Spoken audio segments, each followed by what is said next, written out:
28 days of campaigning comes down to this. Albertans hit the polls today, deciding who will lead the province. In the Vermilion-Lloydminster riding, Wildrose Danny Hozack and PC Richard Starke both cast their ballots this morning at Streams Town Hall. The last Alberta election saw the lowest voter turnout in the province's history at just over 40%, and both candidates are encouraging voters to have their say, regardless of who they vote for. Participation in the democratic process is our right and our privilege, but it's also our duty. And so we want everybody to get out to vote. Cast your ballot, make sure your voice is heard. I think it's a gift from heaven that we have the freedom to get out and vote, and I would just encourage everyone to get out and vote whoever they're voting for. If you have yet to cast your ballot, polling stations are open until 8 o'clock tonight. Meantime, many Elections Alberta returning officers say there's been a steady pace of voters today. There's been plenty of interest in the 4-week campaign, and every vote will count as Alison Redford tries to hold on to the progressive conservative political dynasty that's been in power for the last 41 years. Redford cast her ballot in the Calgary Elbow constituency, while Rose Party leader Danielle Smith cast her ballot in High River, south of Calgary.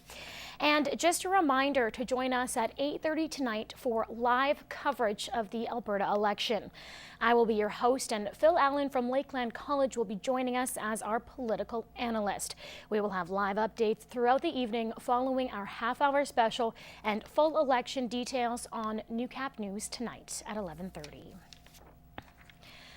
5 months after an infant was found discarded in the Lloydminster landfill, charges have now been laid. A 26-year-old woman has been charged with concealing the body of a child. She's been released, so she has been given a court appearance for June 5th in provincial court at Lloydminster on the Saskatchewan side.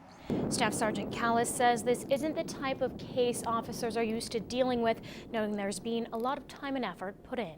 I'm fairly confident in saying that at this point that is the only charge that will come from this. That is what that we have felt comfortable with along with the Crown, and that is the charge that we've laid. The name of the woman has not been released. A homicide case that topped headlines across the country 2 years ago is making headlines again today. RCMP have charged 40-year-old Travis Vader with 2 counts of first-degree murder in the deaths of Lyle and Marie McCann. The elderly couple was reported missing in July of 2010, prompting a 20-month investigation by Alberta's Major Crimes Unit.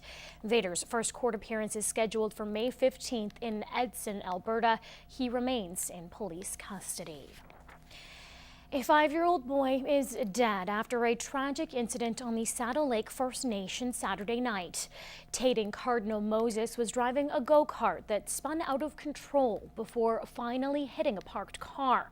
Police have confirmed the child wasn't wearing a helmet and didn't know how to properly drive the go-kart. RCMP say the investigation is ongoing.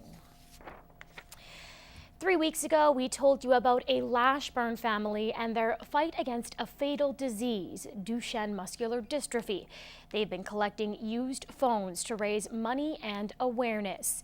When the team at Lloyd FM found out about the local family, they decided to get involved by auctioning off Allen Cup tickets and a jacket.